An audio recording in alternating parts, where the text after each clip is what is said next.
நான் C. Joseph Vijay எனும் நான்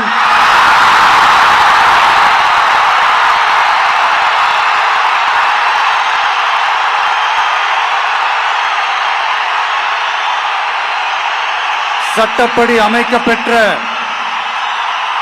இந்திய அரசியல் அமைப்பின்பால் உண்மையான நம்பிக்கையும் மாறா பற்றும் கொண்டிருப்பேன் என்றும் இந்திய நாட்டின் ஒப்பில்லாத முழு முதல் ஆட்சியையும் ஒருமையையும் நிலை நிறுத்துவேன் என்றும் தமிழ்நாட்டு அரசின் முதலமைச்சராக